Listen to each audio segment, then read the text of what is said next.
கர்த்தராகிய இயேசு கிறிஸ்துவின் நாமத்தில் உங்களை அன்போடு வாழ்த்துகிறேன். இன்று ஆண்டவர் நமக்கு தரும் அற்புத வார்த்தை யாத்ராகமம் 33:17. உன்னை பேர் சொல்லி அழைத்து அறிந்திருக்கிறேன். Exodus 33:13. I know you by name. அன்பான சகோதர சகோதரிகளே, ஆபிராமை பெயர் சொல்லி அழைத்து ஆபிரகாம் என பெயரை மாற்றியவர் நம் தேவன். சாராயை அப்படியே சாராளாய் மாற்றினவர். ஜாதிகளுக்கு தாயாக சாராள் மாறினாள். பிறக்கும் முன்னமே ஈசாக்கு என பெயரிடு என்று சொல்லி ஈசாக்கை அழைத்தார். யாக்கோபின் பெயரை இஸ்ரவேல் என மாற்றினார். எரிகிற முச்செடியின் நடுவிலிருந்து மோசே மோசே என பெயர் சொல்லி அவனை அழைத்தார். தம்முடைய ஜனமாகிய இஸ்ரவேலை மேய்க்கும் பணியை அவனிடம் கொடுத்தார். இன்று உங்களையும் என்னையும் பெயர் சொல்லி அழைக்கிற ஆண்டவராய் அவர் காணப்படுகிறார்.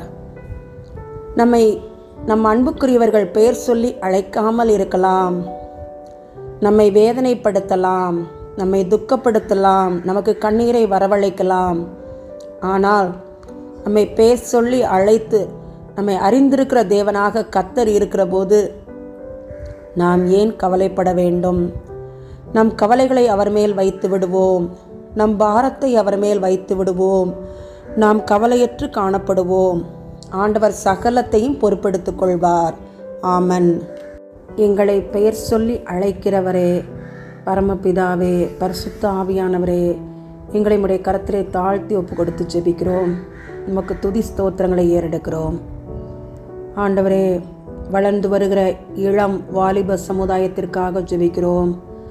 ரீல்ஸ் மோகத்தால் ரயில் வரும் தண்டவாளத்தில் படுத்து ரீல்ஸ் எடுத்த வாலிபரை நினைவு கூறுகிறோம். ஆண்டவரே, அவர்களை எல்லாம் மனந்திருப்பும்.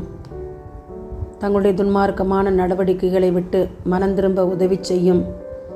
வாலிபர்கள் பெற்றோருக்கு அடங்கினவர்களாக, உண்மையானவர்களாக, உத்தமமானவர்களாக, நேர்மையானவர்களாக உலகத்திலே வாழ நன்மதிப்போடு படித்து உயர தேவனை கிருபை செய்யும்.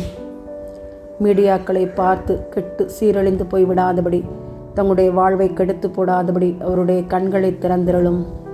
மனந்திரும்புதலின் அவசியத்தை உணர்த்தும். பெற்றோருக்கும் பெரியவர்களுக்கும் கீழ்ப்படிந்து நடக்க சாட்சியுள்ள வாழ்வு வாழ நீர் கற்றுத்தர வேண்டுமாய் ஜெபிக்கிறோம். உடைய சமூகத்திலே வாலிபர்களை ஒப்புக் கொடுக்கிறோம். மனந்திருப்போம்.